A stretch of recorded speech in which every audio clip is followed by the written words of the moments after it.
Welcome to the Millennials and Community Podcast. Join your hosts, Matt and Carlo, for the final episode of season number 2 as they discuss moving forward into 2025, letting go of all the good and bad of 2024, and how this show has been a labor of love that we will never forget. Thank you for being part of our community.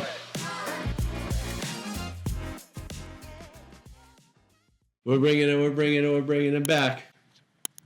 Fireball! Okay. Hello, everybody, and welcome to another episode of the Millennials and Community Podcast. We better get this party started because Matt is singing Pitbull, and I am terrified for my own life. That's a bit of an overreaction, isn't it? I can't think of many better songs to celebrate the end of an era than Mr. 305. This is true. And for those of you that have been watching this show, my name is Carlo. That is Matt. And why does Matt say that this is an end of an era? Well, we have decided that after this will be our 46th episode. Was that including like our Infomax and stuff like that? Yes, but not including the preview. So, 46 plus or minus. Okay. So after 46 episodes and 2 years of doing this show, we have decided at this point to take a little bit of a step back from the Millennials and Community Podcast. Now, we're not going anywhere. We're still here. We're still friends. Yeah, we're still friends. I don't think anything could stop that. We are just going to take a step back from the show. The episodes are going to remain up. You guys can listen to them. You can watch them. You can share them. We hope that you really do. We still want to interact with you through our socials and our Discord. But we've decided that at this point, we've said most of what we came out here to say.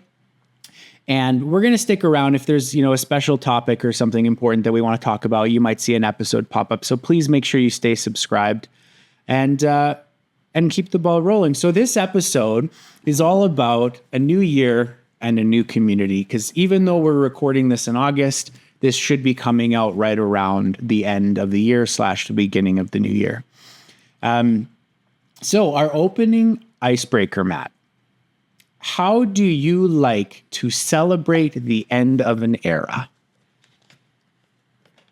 Yeah, I think for me, the way that I like to celebrate the end of something is, and it seems a little bit kind of like self-descriptive, but just by acknowledging the thing. I think so often we're so quick to move into what's next that we don't often take the time to celebrate and appreciate what we have done and what we have accomplished. And so I really like to even just take a moment. There's a couple of ways I do that. Sometimes it'll just be like standing up, taking a big deep breath, big fist pump in the air. Sometimes it'll be pouring myself like a drink to celebrate, but almost all the time it is with spending the time with somebody that was influential in that journey for me, or a group of people that I care about that I know will be keen to share that celebration with me. Yeah, I think that's a really great idea. I am somewhat partial to PowerPoint slideshows. One more time. Like slideshows. Like when you graduated from school, there was a slideshow to show, pictures of you in the hallways with your friends. And when people get married, there's the slideshow that goes through like from when they were a child to meeting this person that they're now marrying. It sounds so ridiculous, but I find them so adorable. And like, as I'm watching them, I always get a little teary-eyed because, I remember. And on a turnable, the fork stuck in the road. Yeah, exactly. Like I can see the tear in your eye already, just singing a little bit of Green Day. So now I'm not saying I'm going to put one of those together for this show, but what I am going to say is that in the lead up to this episode, I've been doing, or I will be doing a lot of editing, remastering of some of our old episodes, doing some social media short form clips.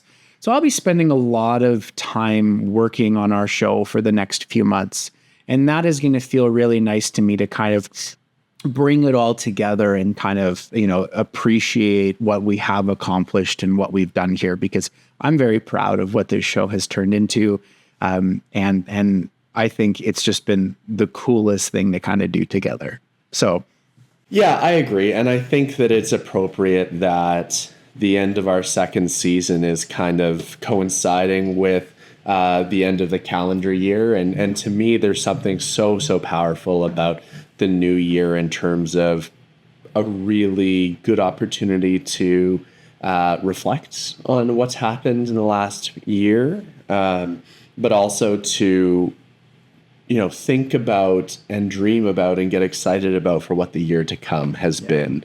And even more so than that, I mean, look, we're going into 2025. Can you believe it's been 25 years in the start of this new millennium? Yeah. Like, that is absolutely incredible.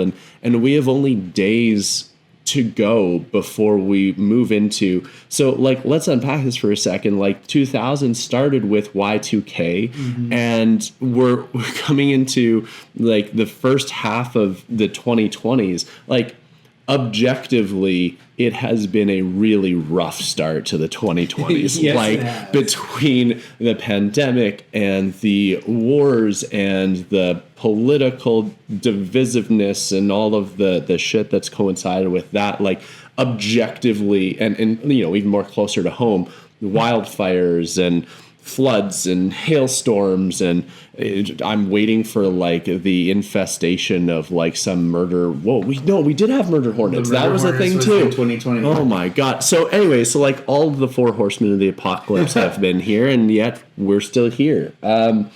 So it has been, when we look back on the last 5 years, let alone the last year being, as like having so much to contend with in terms of like things in our world, to have the opportunity to celebrate cool things and to use those celebrations as the catalyst to show and demonstrate optimism and excitement about what's to come, I think is really powerful. Because I don't know about you, but like, as I look towards the rest of the 20s, and boy, I hope I don't end up putting my foot in my mouth on this, but I'm like, can it get any? It couldn't get any worse, right?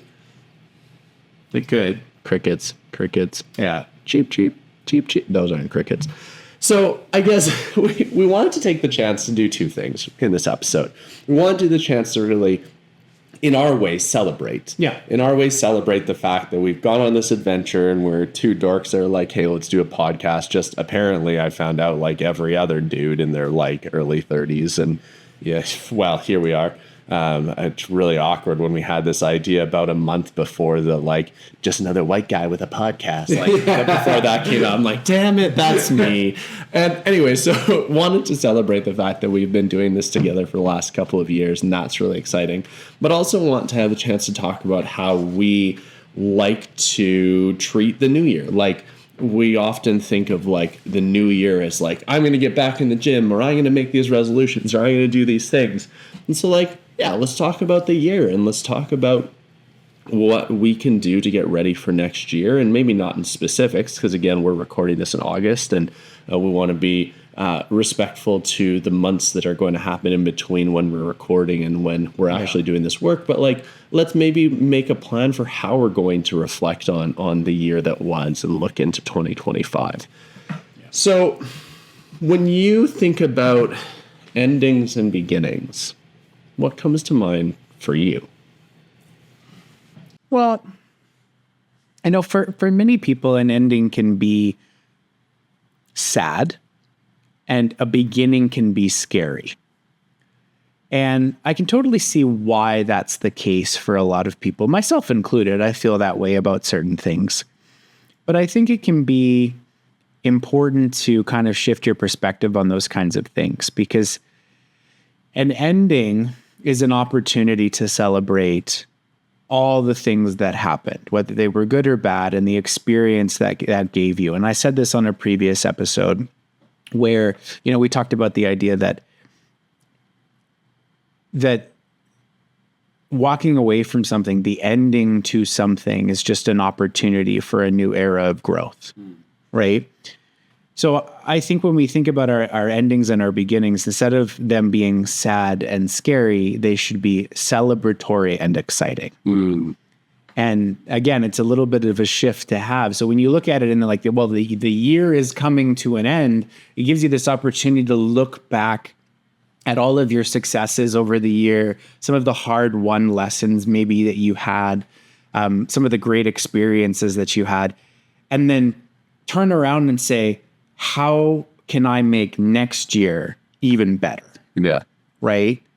And if it was a crap year the year before, that shouldn't be too hard. If it was a great year the year before, can you just imagine how good it would feel to have an even better year than that? Like, there's nothing to be sad about, really. It's just the march of time, right? What when you think about a beginning and an end, what comes to mind for you?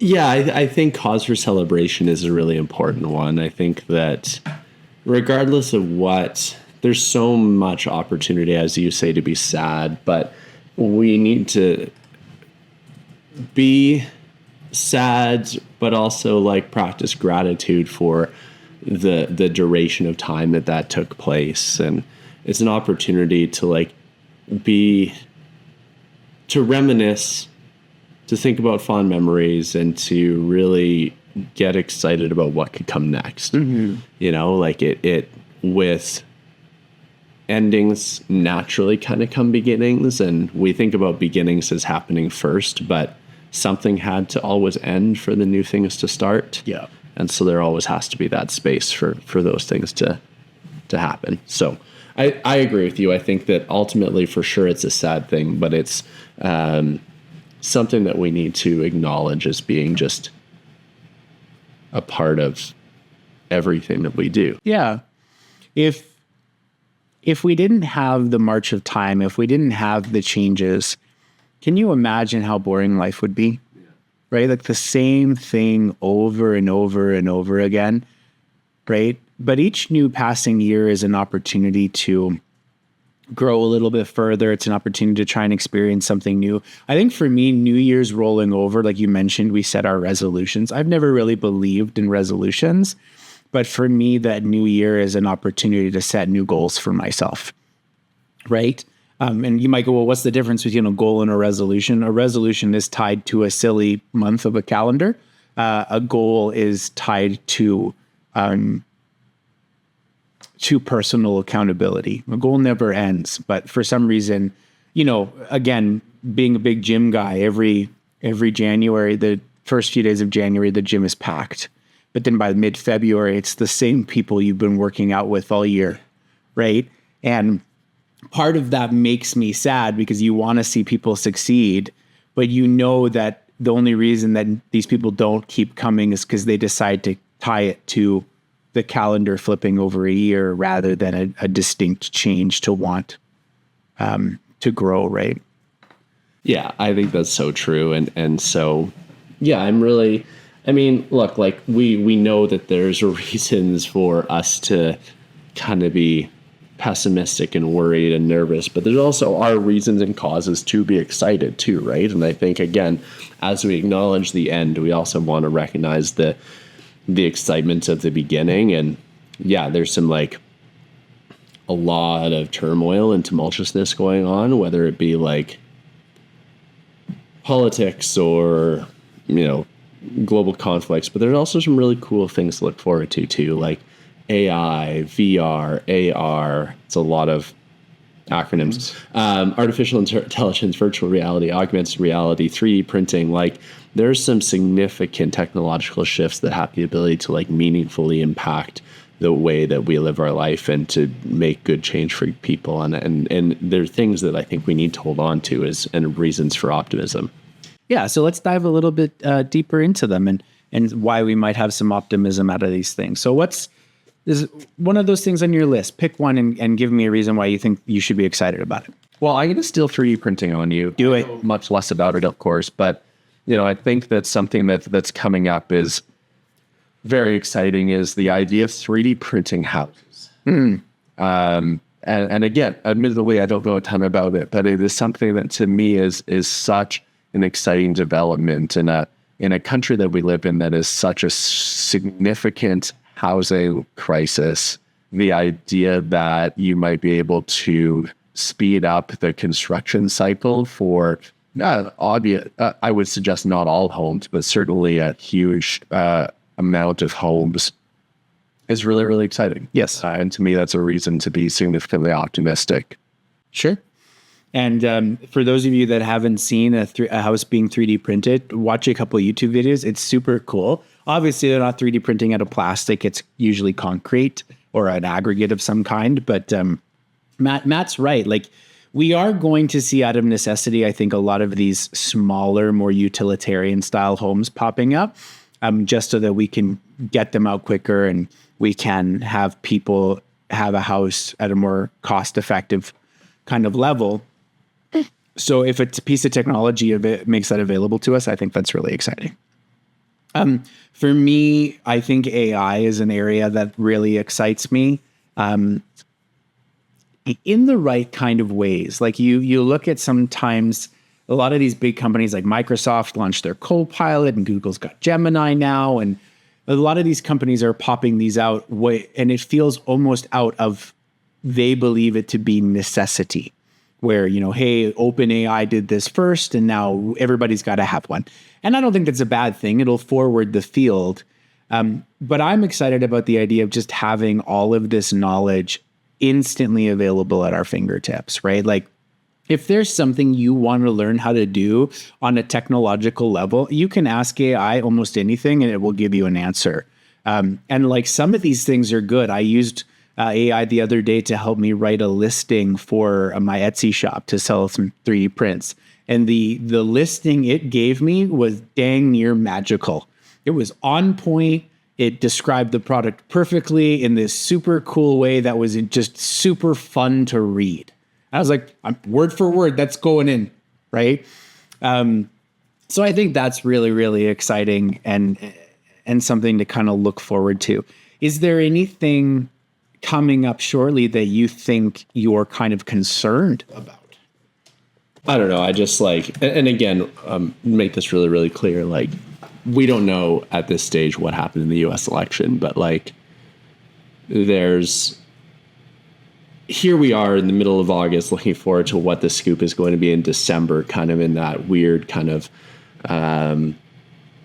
period between the election and the certification of votes in January to officially bring the new president's term into being. I just worry that that's going to be such a significant, regardless of what happens, such a significant moment in history.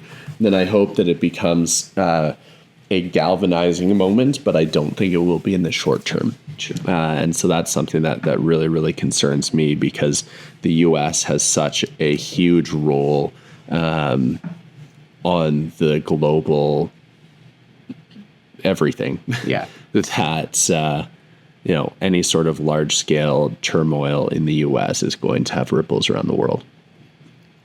I think for me, the thing that I am quite concerned about is just the escalation of what is going on between Russia and Ukraine. So at this point in time, Ukraine has started pushing back into Russia. And there are parts of it that you kind of look at it as an outside observer and it's somewhat funny. Like the idea that these Ukrainian soldiers are leaving Google business reviews for the businesses in the towns that they're occupying. Like, how do you know there's a millennial at the front of that, fight, right?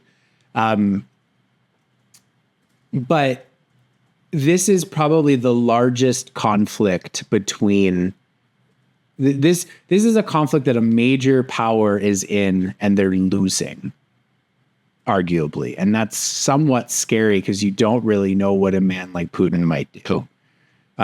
So, I'm keeping my fingers crossed again because we're recording this in August that by the new year, this will be old news and we can, stop having an active war going on in that part of the world. Well, and the same thing can be said with the conflict, of course, in Palestine, right? Yes, Russia is traditionally seen as a world power, but in terms of military capacity, Israel has much more impact militarily speaking on geopolitical affairs and how that, if it comes to some sort of resolution or if that sees any sort of escalation, it's a really weird thing when Israel is traditionally such a strong military strategic ally, and yet we now live in a world where I don't know the exact numbers, but the number of practicing Muslims in Canada probably outnumbers Jewish people, probably like 2-to-1, 3-to-1, like a significant difference. And so does that change the quality or nature of some of these strategic alliances that have been in place for 50 years? That has a chance to really, really shift geopolitics too, which is something to be aware of. Yeah, for sure. So we've talked about kind of things that we're excited for, things that we're nervous about.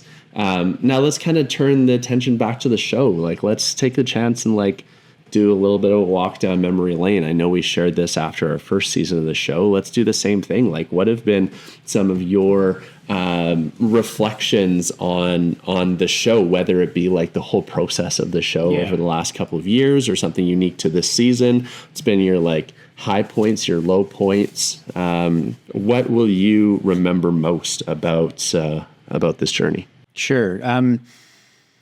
The show's been a blast. Like, getting together to record and have these amazing conversations with you has been very, very fulfilling and rewarding. The conversations I've been having with people that listen to the show, that really, really enjoy it, and they want to have a version of their own kind of conversation based off of our topic. That's super rewarding.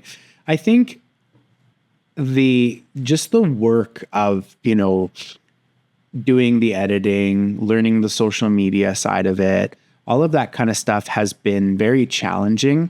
The idea of creating a podcast that doesn't get drowned out amongst all the other podcasts is really difficult. And like, I say that knowing that we kind of have been drowned out. We haven't really found, an audience base. And don't get me wrong, we love all of you guys that are listening and watching, but we haven't really grown as big as I might have initially hoped. And I know that could be a thing that's based off of time and luck and all sorts of stuff, but it's been this very challenging yet very rewarding learning process. And one thing that I've kind of had to self-reflect on when it comes to this is this idea that just because we're taking a hiatus and stepping back for now is not us giving up. Yeah. Right? In the first season, I shared the idea of, as long as we make it over 21 episodes, we're going to set ourselves apart from 90% of all the other podcasts. And now we've gone 2 years, and that probably sets us out even further. And I think that's something truly to be proud of. But just like we said in our walking away episode, sometimes you have to bring an era to a close to allow for an opportunity to open up in other areas. And we're going to talk about that in a little bit. I think what each of us kind of has planned with some of the time and energy that we're going to reclaim. And to me, it's just been really, really nice to have this platform to speak open and honestly about some things. And it's also kind of really fun when somebody says, well, what do you do? What are you all about? Well, I have a podcast. You do? Cool. Tell me about it. That's kind of a fun thing to say. So it's been really rewarding. I've enjoyed my time doing this. And, again, we're filming it in August, and I still have so much work to do to get these next episodes ready before the end of the year here. And I'm excited to do it. I'm excited to kind of like refine my process a little bit more and hopefully create something that you guys are going to enjoy every episode and that you'll want to come back and listen to even when we don't have new things coming out.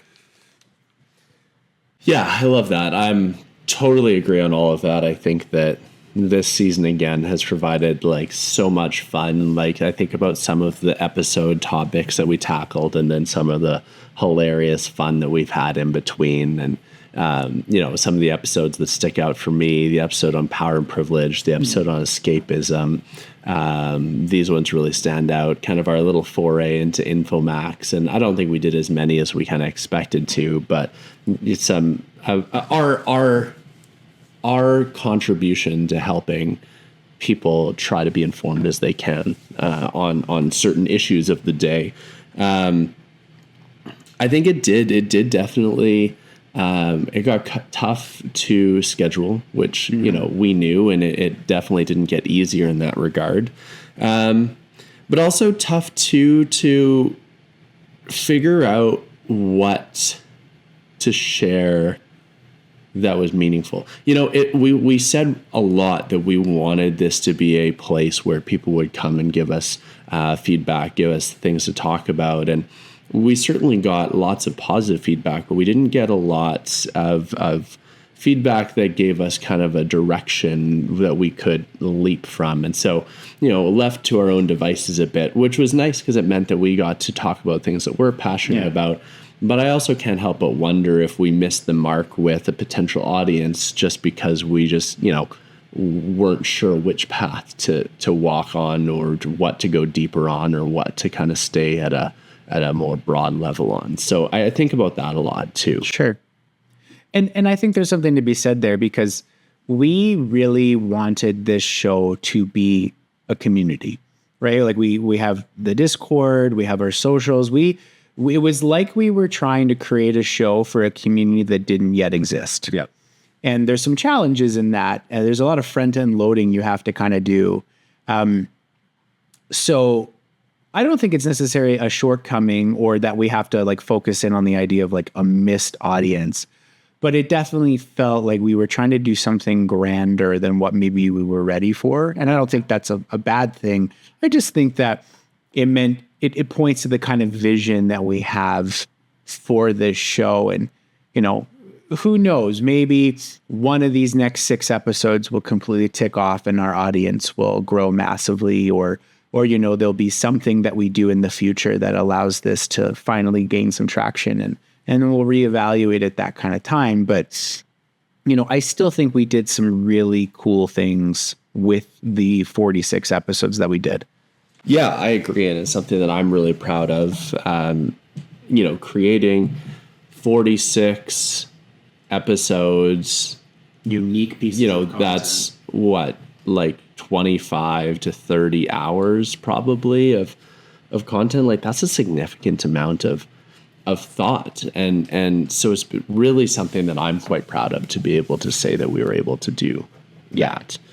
I think that's really, really cool. And so I guess now what's next? I mean, we've kind of talked about what's next for the show, in the sense that we're taking a break and putting the show on hold in terms of recording new content for the time being. And we also talked about endings and beginnings, and that for something to end, it leaves the space for something new to start. So, like, what's on the horizon for you? Like, what's going to be the new thing that's going to blossom in the place of Mac? Yeah, so like we talked a little bit about this in our previous kind of defining success episode, but I really feel that I have a voice, you know, and for those of you that have explored my social media, you'll know that I've done several videos in the past that were somewhat mentorship and growth focused, and I'd like to return to that. You know, Mac took somewhat of that's place because it allowed me to have this platform, but without Mac, I think I'm going to go back to doing some more of that stuff because I have some things I want to say. I'm going to, you know, start doing a lot more financially education kind of based content as well, because I believe I have a lot to offer in that area. And that every time we've kind of broached that subject on this show, the response has been really good. And just taking the lessons, both the technical lessons that I've learned about social media and video editing, but also the lessons of, you know, what worked and what didn't in terms of like a feeling of what you're producing, I think are going to stick with me for a lot of things. Because I do truly believe that, like, as a millennial that is trying to put himself out there, social media is not only a requirement, but a really good path to follow. Like, it's not going anywhere. And I think I can do some really cool things with it. And Mac has taught me a lot of lessons to get me started on that path. So you're definitely going to see a lot more content from me moving forward. I would love to be able to still foster our community moving forward. So, like, if you want to, you know, hop into the Discord, and I would encourage everybody that never checked out Discord, because there was a lot of you that never did, just hop in there and and kind of check out what we have in there. It's another thing I'll be working on over the next few months, is getting that filled out a little bit more. So yeah, there's some cool things coming for me. What about you? Yeah, I mean, as we heard in the last episode, this is one of a couple things kind of evaluating what my next steps are. Recently, I've started learning how to DJ. And it's just, to me, it was a really natural fit in terms of like my background with music, and some of the other professional things that I do in terms of like motivating and emceeing parties. And it was just kind of the natural fit for me to add this to my toolkit. And to me, like DJing, I think can be a part of the solution to the question of how do I continue to connect to people and create fun spaces for people using the medium of music. And that's something that I'm really excited about exploring and continuing to do. And there's a number of other professional endeavors that are in the hopper, and I can only imagine in the next 3 months kind of what those are. But I am also I am also looking forward to reimagining what the next couple of years look like in terms of my professional speaking business and the work that I do. And, you know, I have a number of clients that I work with that have booked me for several different engagements that I'm really, really excited about. And I always get wonderful feedback when I do get the opportunity to give engagements, speaking engagements. But I haven't actively promoted it. And I'm just curious what might happen if I actually actively promote some of the stuff that I do and what some of the runway is there. So there's definitely a lot. But I'm also just kind of looking forward to next year and just living and hopefully out of the shadow some of the like gross things going on, but also just continuing to establish like who I am amidst whatever might be going on in the world around. Yeah, that's a big part of my feelings too, is that it feels like the last couple of years have been overshadowed by a lot. Like I never anticipated that this pandemic would happen, but then it would linger with us in so many different ways for like the last 4 years, right? Like not only is COVID still lingering in terms of like an actual condition or an actual sickness, but like the repercussions of it, the cost of living, the antisocial behavior and discourse that we see in a lot of people, the upheaval, the people that are, you know, freedom rallying and all that kind of stuff. Like it's a weird world we live in now. And I think the further we can distance ourselves from some of those problems, the happier I'll be. And, you know, of course, in 2025 is also the year I turned 35. So I want to try and have some travel under my belt, you know, next year that is going to be meaningful and mark a major age milestone in my life. And I think that's something cool to look forward to as well. No idea what it is yet, where I'm going, what I'm doing, but like, it's going to be epic. Very, very cool. Yeah. So let's take us home then. Let's bring us into the Make Actions Count section. And, you know, I've got a couple of suggestions for like activities that you can do to help facilitate some of this reflection. And then, you know, looking forward into the next phase or the next season or the next era. Yeah, if you're a Swiftie, maybe, I don't know, is Taylor Swift still going to be a thing in 3 months? Just kidding. Obviously, that's going to be a thing. Careful, you're going to get a Swiftie canceled. Yeah, don't want that. So I've got a couple of things, but I mean, what is it, like, what are you going to recommend for everybody to do in terms of like a way of thinking about what was in the past year or 5 years, if we want to think about the half a decade, and how we want to think about moving forward in a good way into the new year, new season? I think something that I found a lot of value in, and unfortunately I've lost a little bit as of late, but want to reclaim, is the concept of journaling, right? Like if you could set aside an afternoon for yourself as this year rolls over to say, I'm going to sit down, I'm going to write all of the things that were major to me in this year, whether they were good or bad. Don't stress too much over it, trying to remember every single little thing. Because the funny thing about reflection is that if you don't remember it at the top of your mind, it wasn't as big of a deal as you thought it was. So that's kind of its own little reflection for when you're circling back around it. And maybe, a week after this, you're going, oh, I forgot to write that in my list. Well, I guess it wasn't something I should have been so concerned about. So like taking the time to like write these thoughts down is way more impactful than just like thinking about them in a passing glance, I think. And then also spending the time to write down, well, if this happened last year and I was dissatisfied with it, or I was satisfied with it, what would be a step up from that for this next year, right? Like if you had some really great travel in 2024, what could be some travel in 2025 that would top that?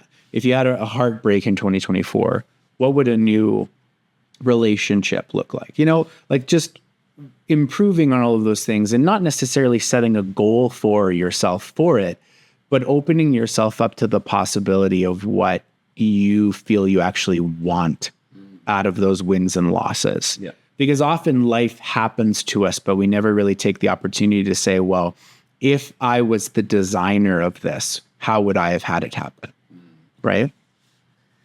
Yeah, I really like that. I think there's something so powerful about writing things down. I think I've shared this before, but I have a journal, and I don't journal daily. It's not that kind of a practice, but a couple times a year where I will open it up. And part of my practice every time I sit down to journal is I review everything that I've done. Now, journaling is valuable in the moment as a reflection tool, but I find it more valuable like retroactively to go back and see, because that's how I really have gotten to see so much growth and development for myself, is by seeing things that I wrote down 1 year, 3 years, 5 years ago, and how those things have manifested for themselves, and just kind of happen naturally. Not naturally, obviously, but like by writing it down, you start to create the conditions necessary for those things to actually take root and take hold, which I think is really powerful. And so if you need something to kind of kickstart that journal for you in the new year, there's 4 questions that I've got for you. The first one,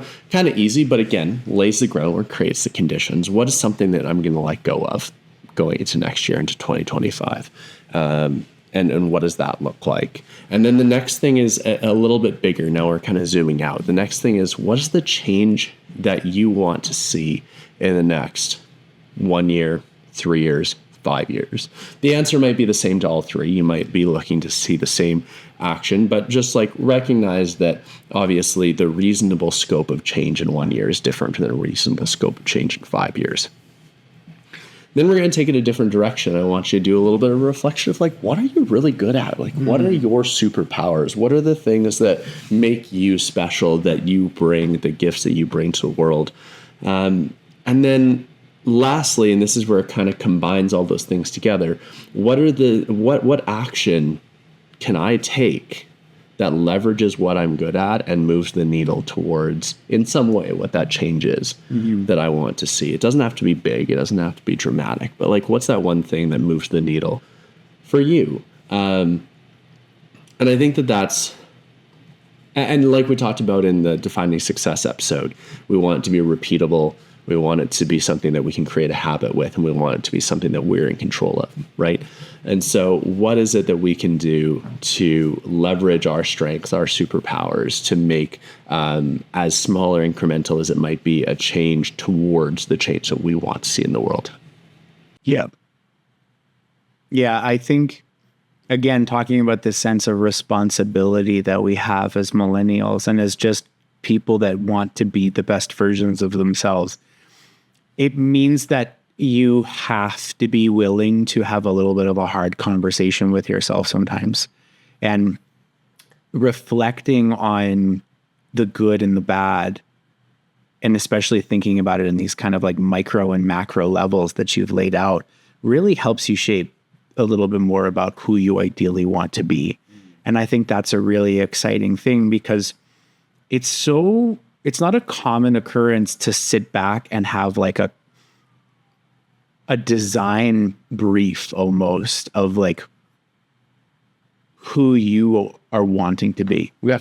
Right? Like we think about it in some small levels sometimes. Well, I want to be physically fit. I want to be more financially stable. I want to be a good husband, a good boyfriend.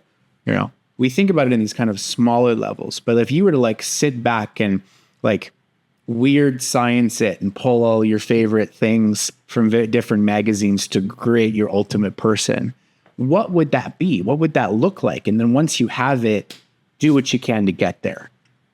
Right. And I think that's something that's really, really cool to think about, of like designing your ultimate you, because you have the power to make those kinds of changes. And if you're willing to do the hard work and the hard conversations, sometimes you can make some really cool impact, not only in your own life, but in others. Yeah. Okay. All right. So we've had this wonderful journey that is the Millennials and Community Podcast. The Men and Community Podcast is how we started. We've learned lots. We've had lots of laughs. We've had a great time. And as we kind of bring it to a close, one of the questions, or, kind of our closing icebreaker would be, what do you think you're the most optimistic about for 2025? Yeah, I think that's tricky. I think there's so much reason and excuse to be less than optimistic. And I just choose to believe that, like, at the end of the day, kindness is going to win out, that the cooler heads are going to prevail. And my worry is that something really, really significant is going to happen that's going to cause everyone to wake up and be like, what are we doing here? Mm-hmm. But I think that it is, whatever it is, it's going to provide us the context to be like, okay, as a society, we need to get our head on straight. We need to start moving in a collective direction, and we need to look for opportunities where we can be good together and work towards the things that we can agree on as a society. There's always going to be things we don't, but I think there's going to be space for us to find things that we can agree to. I think for me, the thing that I am most optimistic about is that at the end of the day, people are holistically good. We care about each other. We want the world to be a kind and forgiving and loving place. We want everybody to succeed. We want everybody to have the things that they need to survive and thrive. And it may not feel sometimes like the world is going in the direction of being as loving as that, but as a whole, we are people that care about those kinds of things. And no matter what sort of bad may be coming, I think we can find some comfort in knowing that for the most part, we've got each other's backs in some way or form. Yep. I think that's really wonderful. I was trying to play a song in the background, that I realized that like playing a song in this format might not be good. So maybe we'll have this overlaid so that right here, right now, as we're starting our gratitudes and winding out, that we can be like leaving out to this beautiful song that I think is a really nice outro song. I'm happy with that. We do this wonderful practice and we do it very intentionally. And I just want to say thank you. I want to say thank you for doing this with me. Thank you for being a part of this journey, a big part. Thank you for leading this journey, for me to kind of come along with you on it. Yeah, just thank you for being you and for everything that you've done to make Mac a success over the last 2 years. Appreciate that. Yeah, my sentiment is the same. Thank you for coming along on this journey. Thank you for taking this silly little idea of like, hey, we should have a podcast, and like running with it with me and giving me creative room to try some different things and kind of take the lead in some areas. And it's been a wonderful journey. I'm excited to know that the door is still open for us to continue this in whatever way that we feel. And I'm very grateful to the people that did listen to this show and that, gave us feedback and shared, what their thoughts were on certain things, because that meant the world to know that there were people listening and they were genuinely caring about what we had to say. Because there is so much noise in this world, and to know that our voices was just a little bit of optimism, a little bit of good in that kind of noise, that was really rewarding. So at this point, folks, we want to thank you very much from the bottom of our hearts, without getting emotional, for sharing this journey with us. It's been a wonderful time. Keep engaged, share the show, follow us on socials, do all of that. And we hope that in the future, you'll stick with us when we do come out with some other stuff. And, just keep being awesome and enjoy the pursuit of being the best that you can be.